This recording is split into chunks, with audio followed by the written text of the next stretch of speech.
सभी श्रद्धालु भक्तजनों को मैं शंभू प्रसाद भट्ट स्नेहिल हृदय की अनंत गहराई से सादर नमन करता हूँ, प्रणाम करता हूँ। आज मैं आप लोगों के सम्मुख बैरासकुंड महादेव के संबंध में बहुत महत्वपूर्ण बातें कुछ बताने का प्रयास कर रहा हूँ। तो जो कि बैरासकुंड स्थित वशिष्ठेश्वर महादेव की पौराणिकता, ऐतिहासिकता के संबंध में है। तो लीजिए बैरासकुंड महादेव। जटाटवी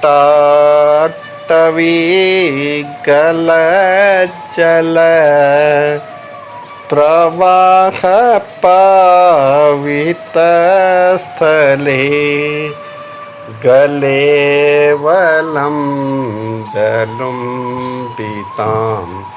भुजंग तुंग मालिकां डम डम डमन्निनाद वड्डवंग मरवरम चकार चंड तांडवम तनोतु न शिव शिवम। यह शिव जी का तांडव स्तोत्र शिव भक्त लंकाधिपति रावण द्वारा गाया गया और यहीं से इस महत्वपूर्ण स्थान की संबंध में कुछ बातें प्रारंभ होती हैं।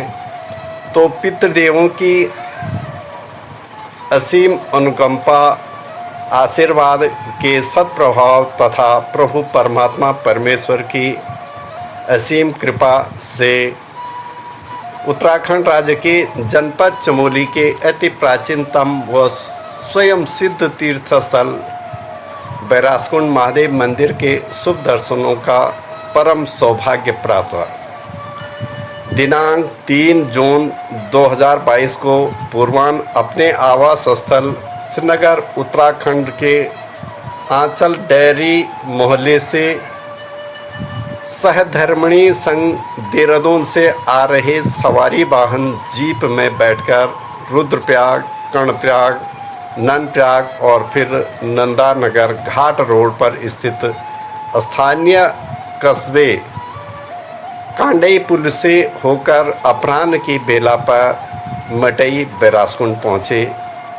रात्रि विश्राम निकटतम ग्राम कुइराली में करने के पश्चात दिनांक 4 जून 2022 को प्रातः स्नान ध्यान उपरांत प्रस्थान कर सपत्नीक भोले बाबा के पुण्य प्रदायक दर्शनों से लाभान्वित होने हेतु उस परम पावन तीर्थ स्थल बैरासकुंड मंदिर गए।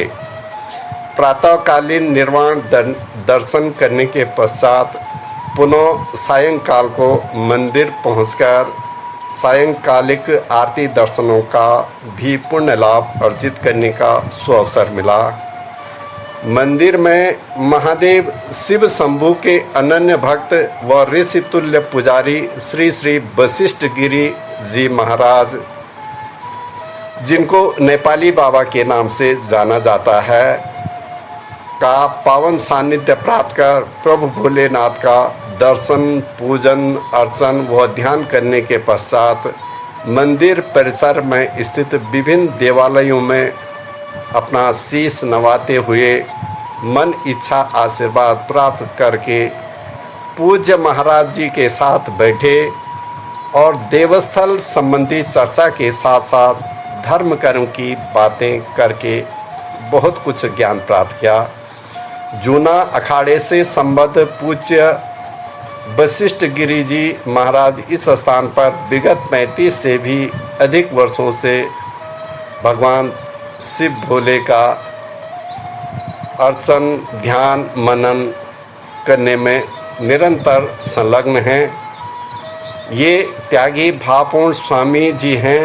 इनका निवास मंदिर के पृष्ठभाग से लगभग 200 मीटर की दूरी पर एक अत्यंत साधारण सी कुटिया में है, जहां ये शिव भक्ति के अलावा शेष समय पर गायों की सेवा के साथ साथ अनेकानेक पशुओं की सेवा करने में अपने समय का उपयोग करते रहते हैं। मटई बैरासकुंड क्षेत्र में 3 दिन तक विराम करके देव दर्शनों के अतिरिक्त अन्य विभिन्न सामाजिक व वैयक्तिक कार्यक्रमों में सम्मिलित हुआ और विभिन्न दायित्वों का निर्वहन करने के पश्चात दिनांक 7/6/2022 प्रातः वापसी प्रस्थान कर अपने निवास स्थान श्रीनगर गढ़वाल पहुँचे। बैरासकुंड महादेव मंदिर एक ऐसे स्थान पर स्थित है जहां मखमली घास से परिपूर्ण लगभग 3 से 5 हेक्टेयर क्षेत्रफल में व्याप्त अति सुंदर व मनमोहक मैदान है, जिसकी छटा इतनी निराली है कि जहां पहुंचने के बाद मन वहीं रहने व रमने के लिए लालायित हो जाता है, अर्थात वहां से वापस आने का मन नहीं करता है, दिल नहीं करता और तन की सारी थकान पल भर में ही मिट जाती है। हो भी क्यों नहीं, यहाँ उच्च स्थलीय पर्वतीय क्षेत्र के मध्य इतना सुंदरतम और सुविस्तृत मैदान जो है, लगता है प्रकृति का अनमोल उपहार बिन मांगे ही प्राप्त हो गया है। यहाँ का सबसे महत्वपूर्ण और प्रमुख गांव यदि कोई है तो वो मटई है। यहाँ पर 80% ब्राह्मण वर्ण के अंतर्गत आने वाली उपजाति पुरोहित निवास करते हैं। कहते हैं ये लोग विगत कुछ सदियों पूर्व भारतवर्ष के जम्मू कश्मीर प्रांत से विस्थापित होकर सर्वप्रथम जनपद चमोली की पट्टी बदान अंतर्गत कोठा गांव में आकर बसे। फिर वहां से कुछ लोग रुद्रप्रयाग समीप पट्टी तला नागपुर, तो कुछ वहीं समीपस्थ पट्टी दोसोली में आकर बसे। इन्हीं में से मटई भी एक है। क्षेत्रफल को देखते हुए यह एक छोटा सा गांव नहीं अपितु एक विशाल क्षेत्र है। स्थलीय ऐतिहासिकता के संबंध में विभिन्न विश्वसनीय व प्रामाणिक माध्यमों से प्राप्त जानकारी के आधार पर ज्ञात हुआ है कि यह स्थान ऐतिहासिक तो है ही, साथ ही अति प्राचीन भी है। त्रेता युग से प्रभु भोलेनाथ इस स्थान पर भक्तों की सभी मनोकामनाएं पूर्ण करने के लिए विराजमान हैं। यहाँ स्थित शिवलिंग स्वयंभू प्राकृतिक व आपलिंग है। इस प्रकार यह धर्म अध्यात्म की पावन पवित्रता के साथ साथ बहुत ही सिद्धि प्रदायक देवस्थल है। अति प्राचीन काल में इसके समीप लगभग 8 किलोमीटर की दूरी पर सघन वन पहाड़ियों के मध्य महर्षि वशिष्ठ जी का तपस्थली थी, जिसे आज लोग देवांगना मणि मैजाना कहते हैं। नाम से ही स्पष्ट है कि इस स्थान पर वन देवियां भी रही होंगी। बताते हैं एक बार जब वशिष्ठ मुनि जी जंगल के बीचों बीच भ्रमण करते हुए इस समतल मैदान में पहुंचे तो उन्हें यहाँ पर एक दिव्य ज्योति दिखाई दी, जिसे निकट से जाकर देखा तो उसमें उन्हें लिंगावस्थित शिव शंकर के पुण्य दर्शन हुए। अति प्रसन्न होकर वशिष्ठ मुनि ने प्रभु आशुतोष की वहीं पर आराधना प्रारंभ कर दी, जिससे प्रसन्न होकर भगवान शिव शंकर ने उन्हें दर्शन दिए। तब से इस स्थान पर शिव जी वशिष्ठेश्वर महादेव के नाम से सदैव पूजे जाते हैं। कहते हैं सैकड़ों वर्षों के बाद लंकाधिपति रावण ने वहां आकर अमरत्व के साथ साथ भक्ति व शक्ति प्राप्त करने के लिए शिव शंकर जी की कठोर तपस्या की। बहुत लंबे समय तक तप करने के बाद भी जब प्रभु भोलेनाथ ने लंकाधिपति रावण को दर्शन नहीं दिए तो रावण ने एक एक कर अपने सिरों की यज्ञ कुंड में आहुतियां देनी प्रारंभ कर दी। इस प्रकार शीश आहुतियां देते देते जब 9 सिर अग्निकुंड में डाल दिए गए और अब मात्र एक ही सिर शेष रह गया तो भगवान शिव शंकर ने रावण को साक्षात दर्शन देकर उससे वर प्राप्त करने को कहा। दर्शन प्राप्त कर वह वर प्राप्त करने की बात सुनकर राक्षस राज रावण अत्यंत खुश हुआ और अपनी इच्छा प्रकट करते हुए कहने लगा, हे प्रभु, यदि आप मुझसे प्रसन्न हैं तो मुझे ऐसा वर दीजिए, मैं इतना शक्तिशाली बनूं कि मुझसे देव दानव और राक्षस कोई भी जीत न सके और मैं कभी भी पृथ्वी के किसी भी हिस्से को उठाकर कहीं भी ला या ले जा सकता हूँ। यह शक्ति मुझे दे और अपने भक्तों की मनोकामना पूर्ण करने के लिए या आसानी से उन्हें दर्शन देने के लिए आप सदैव ही इसी स्थान पर विराजमान रहें। प्रभु आशुतोष ने रावण की इन मनोकामनाओं को पूर्ण करने हेतु तथास्तु कहकर वर प्रदान किया और वहां से अंतर्धान होने लगे। तभी रावण ने एक महत्वपूर्ण वर की मांग कर कहा कि प्रभु, मुझे अमरत्व का वरदान दीजिए। इस पर शिव जी ने कहा, यह संभव नहीं है, क्योंकि इस पृथ्वी पर जो भी जन्म लेगा उसे अवश्य ही मरना है, अवश्य ही मरेगा। तब रावण ने कहा, प्रभु, यदि यह संभव नहीं है तो ऐसा वर दीजिए कि मेरी मृत्यु किसी देवता व राक्षस के हाथों कभी न हो सके। शिव जी ने तथास्तु कहकर मनवांछित वर रावण को दिया। रावण ने मानवों को तुच्छ समझकर उनसे न मारे जाने का वर न प्राप्त करके अपनी मृत्यु का द्वार स्वयं ही खोल के रख दिया। शायद यह प्रभु इच्छा भी रही होगी और विधि का विधान भी। कालांतर में पापी रावण द्वारा अपने बल के अभिमान में संसार में पाप, अत्याचार, अनाचार, दुराचार करके भय का वातावरण इतना फैला दिया गया, बहुत त्राहिमाम हो गए।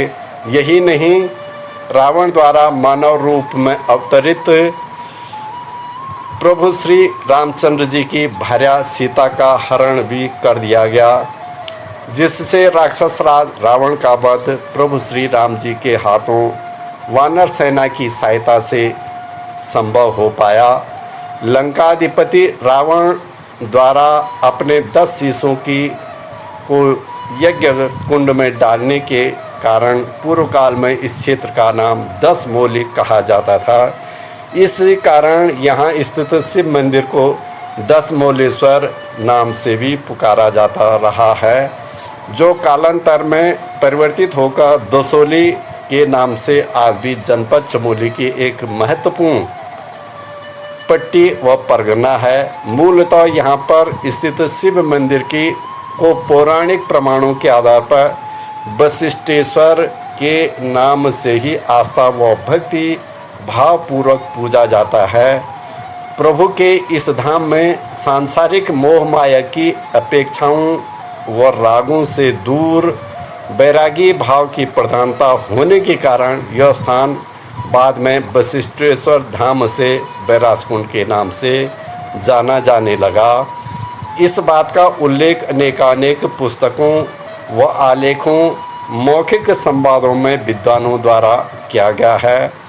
इसी प्रकार चमोली कस्बे के समीप शिव जी द्वारा चंद्रमा को धारण करने के कारण भगवान शिव शंकर को चंद्रमौलेश्वर के नाम से बने प्राचीन मंदिर में पूजा जाता है।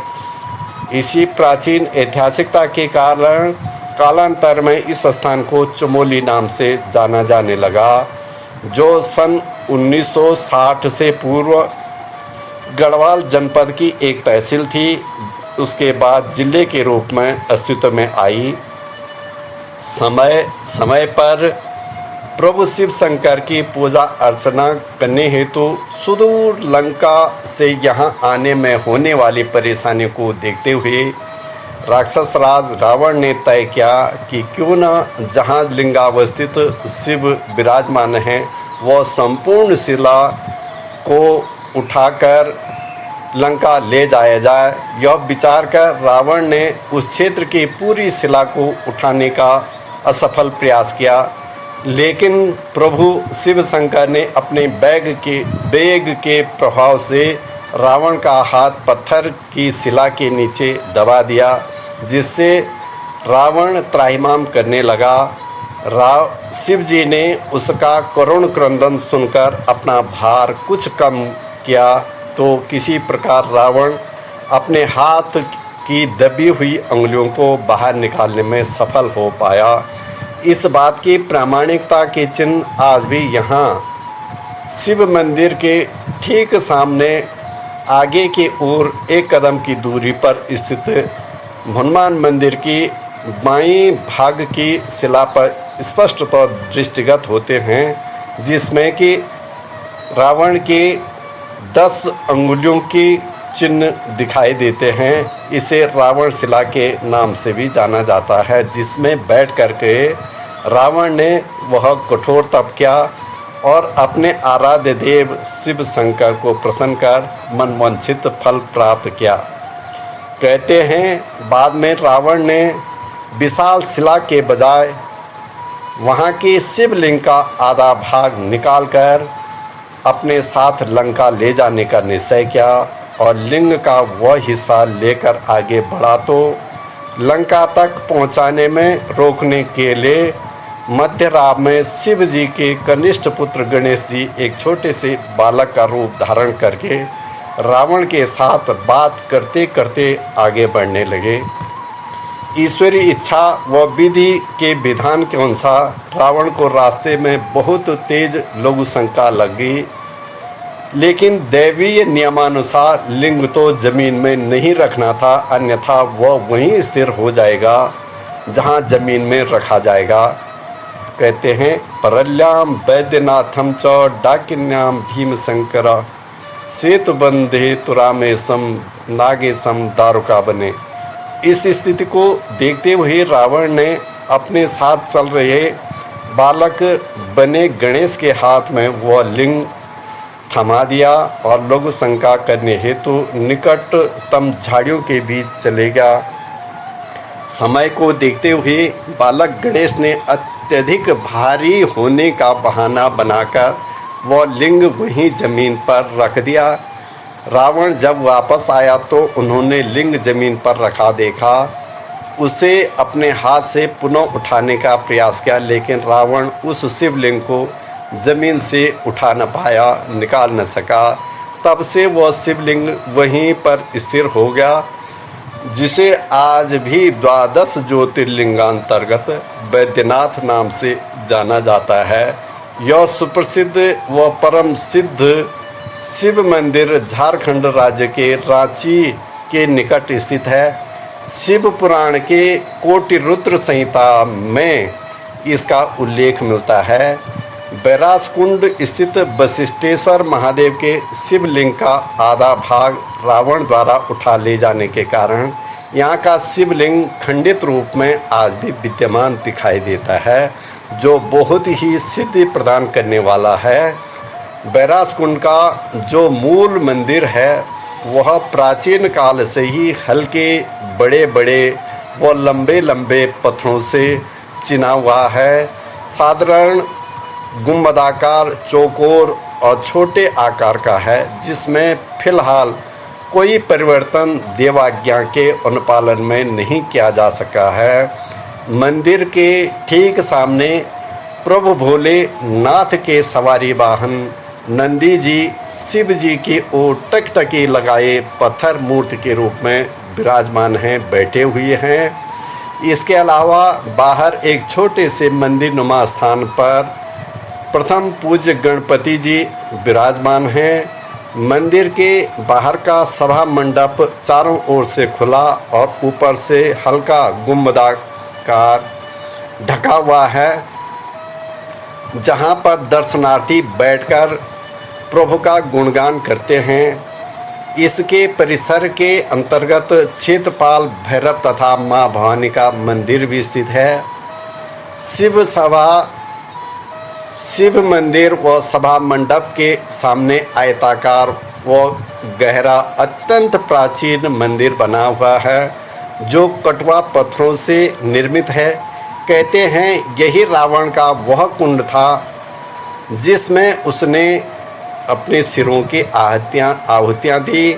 यह कुंड अत्यंत ही दर्शनीय है, जिसमें अधिकतर जल विद्यमान रहता है। कुछ वर्षों पूर्व मंदिर के बाहर दाहिनी ओर सत्संग व प्रवचन आयोजनार्थ एक काफ़ी लंबा बड़ा अधिकांश खुला सभागार भी बनाया गया, जिसमें समय समय पर देश विदेश की देवास्तिक संस्थाओं द्वारा सत्संग प्रवचन का आयोजन किया जाता है। मंदिर के मुख्य परिसर से बाहर भक्तराज हनुमान का पावन मंदिर स्थित है। इसी मंदिर के दाहिनी ओर यहाँ के पूर्व मृतक साधु संतों की समाधियाँ बनी हुई हैं, जहाँ विभिन्न प्रकार के पुष्पों की वाटिकाएँ भी बनाई गई हैं, जिनमें अनेकानेक प्रजातियों के फूल विद्यमान हैं, जो अत्यंत सुंदर व रमणीय हैं।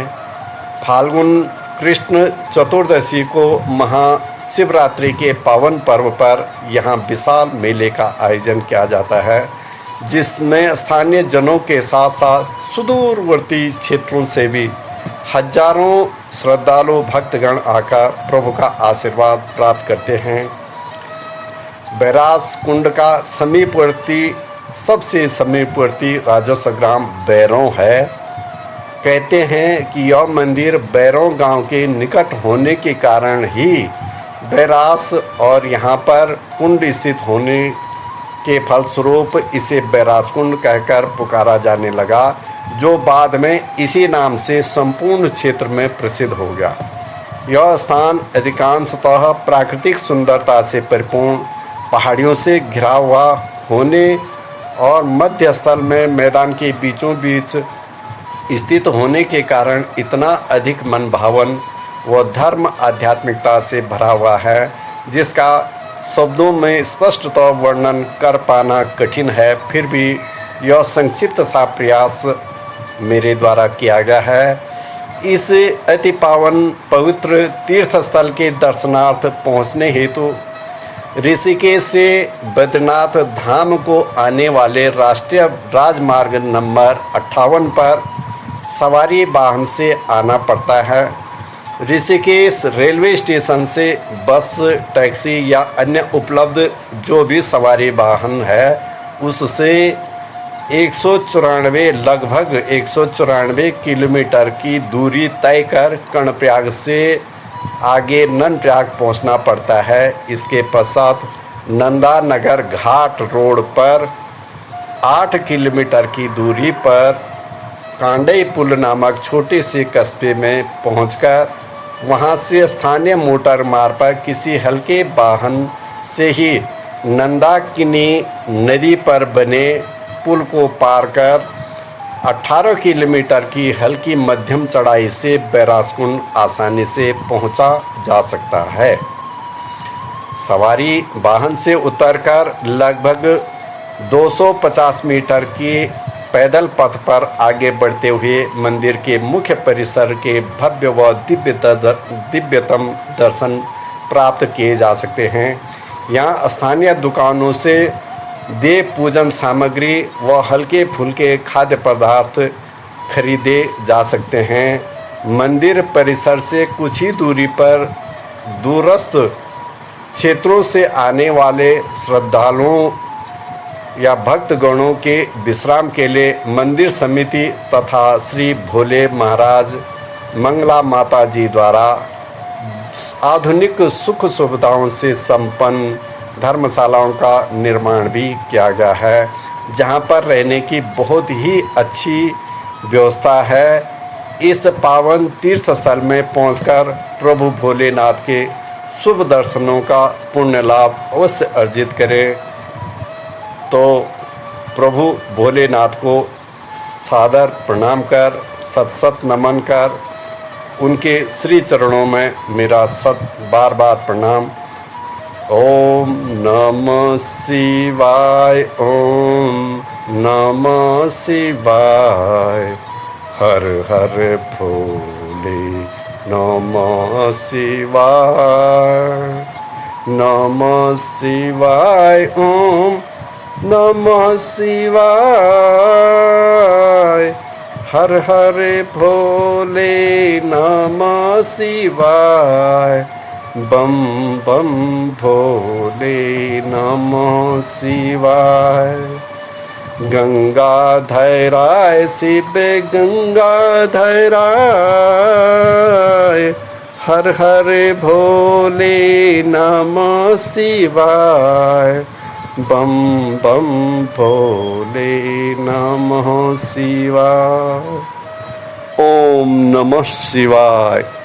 सभी भक्तों का कल्याण हो, सबकी मनोकामनाएं पूर्ण हो। इन्हीं शब्दों के साथ आप सब लोगों का हृदय से वंदन करता हूँ, नमन करता हूँ। जय श्री राम।